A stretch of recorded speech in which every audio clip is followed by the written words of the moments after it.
Yo, it's Ryan with Bird Dog Investment Group. How you doing? It's Chris. What's going on? So we're just sitting here chopping it up. We're local investors in Savannah, Georgia, and we were just going over some questions, talking about some high-level stuff, and wanted to record it so you guys can be a part of the conversation. So right now we're actually talking about leads. So what is a lead in real estate investing? That is a common question and maybe a misinterpreted question a lot of times. So somebody that wants to sell their house is not necessarily a lead, right?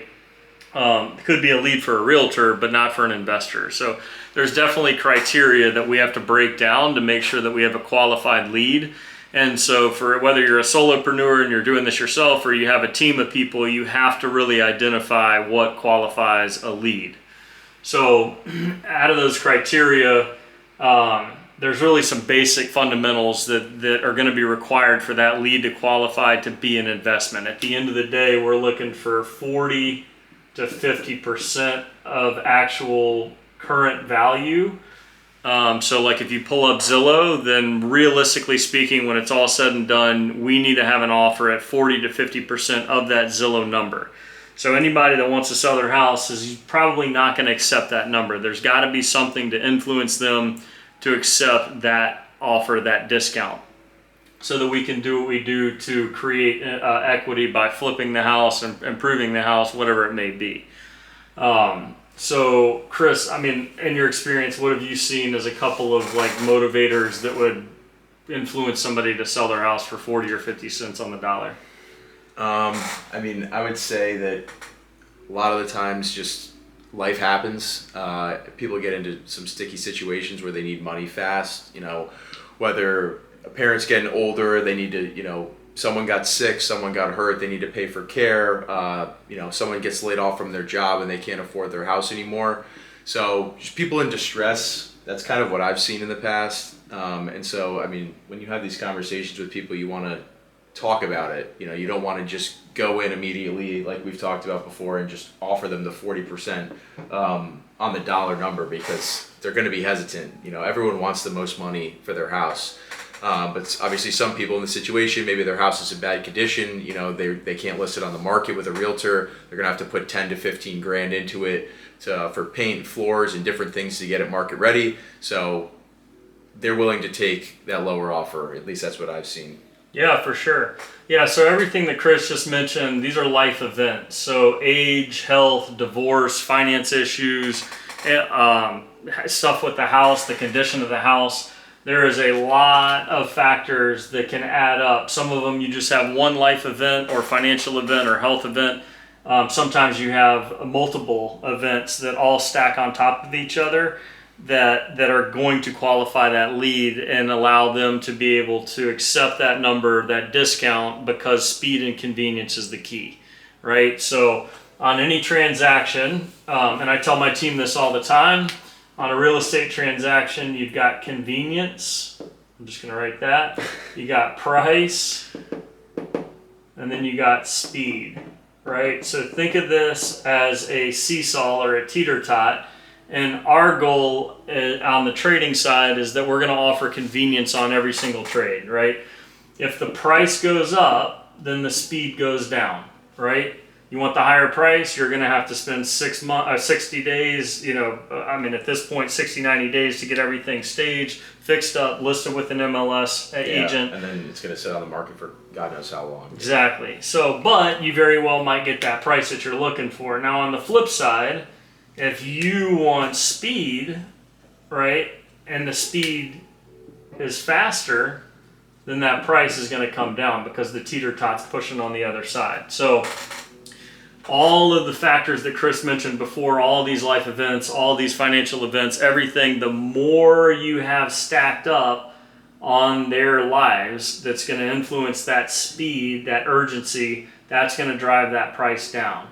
So when we're looking for these people, right, we're looking for the most amount of influence that's going to drop that price so that we can act fast. That's the solution that we're offering these people, right? We're not talking about a 60, 90-day close. We're talking about a 14 to 20-day close.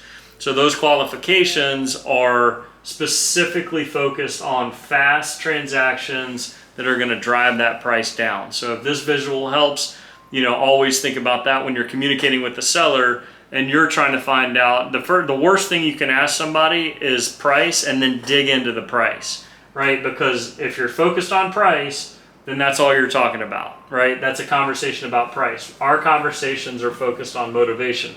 So the reason why I have numbers here is that the realistic part of that, now that we've identified what actually drives these conversations, is what you guys have to figure out is how many people do you have to talk to cook that number down to the motivated people.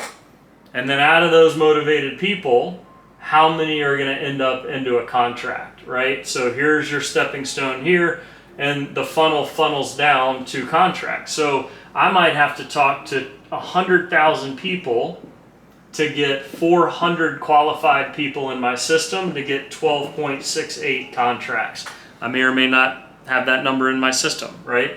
So reverse engineering that, how do I talk to 100,000 people? Well, if there's only 168,000 people in your market, you should probably expand out into different markets. That's all this is a law of averages numbers game. So all you're trying to do is find the needle in the rough, right? The one person out of how many that's going to have enough motivation on that seesaw to drive the price down because you can offer a fast trade. And then out of those 100,000, you talk to 400. Out of those 400, you have 12 people sign a contract. Literally, if you overcomplicate that, then you're not playing the game right. Trust me, I did it. I got really creative thinking that I can grab more people out of the 100,000, close more people out of the 400, and get more than 12.68 contracts. It's not how the game works. It's not how the system works. What you're going to find yourself, and what I found myself, that can be a separate video where you and I can talk about how I made mistakes in the last 2 years, is thinking that this math isn't universal, that this law of averages isn't actually a universal law, because it is. You cannot say the right thing to the wrong seller and the wrong thing to the right seller, right? Let that sink in, but this is why. There's only so many people that are going to take 40 or 50 cents on the dollar so that you can build equity and make money as an investor, and this is the math. So I'm not telling you that these numbers are the numbers, but we're basically saying figure out what your numbers are. So Chris, how would you hit up 100,000 people? You got different marketing channels, right? Yeah. So SMS, cold calling, door knocking, anything. And then what you got to do is, if you want to close 25 contracts in a month, then you got to figure out, now the number is 25 contracts. If you're going off this, you got to talk to 200,000 people. You got to qualify 800 people. Boom. If you're going to want to get the 25 contracts for the month. You see what he just did there? That's called reverse engineering. You figure out what your numbers are. Those are KPIs, and then you reverse engineer. So the other thing, exactly what Chris is talking about, how much does one contract equal in dollars? So if you want to make 100 grand in a month, right? If you're a six-figure earner a month, then you've got to figure out each deal is, let's just say for conversation, is $10,000. You got to close 10 contracts, right? Out of those 10 contracts, how many people do I need to qualify? How many people do I need to talk to? That's it. So people get really, really bogged down in overanalyzing, trying to squeeze the juice out of every single deal. That's not how it works, man. You're going to spend all your time, money, and energy trying to create deals that don't exist.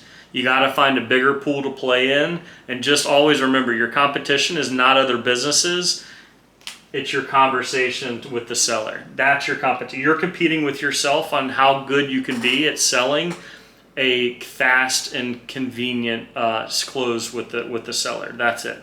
Because they're hearing the same thing from everybody, and there's only a couple of them. There's only 12.68 out of 100,000, right? So you got to get good at sales, but you also have to know your numbers. All right. You like it? That's great. Anything else? No, that's awesome. It's all just a breakdown. So you nailed it on the head, man. Reverse engineering once you know your numbers, and then it's just rinse and repeat. Cool. Thanks for joining. Hope that helped. I hope it's a little insight and, not getting in over your head and not overcomplicating the situation. So join us in REI community if you want to have more conversations like this with more people like Chris and I, experience, new, doesn't matter where you are in the process. Take a look. All right. Thanks. Take care, guys.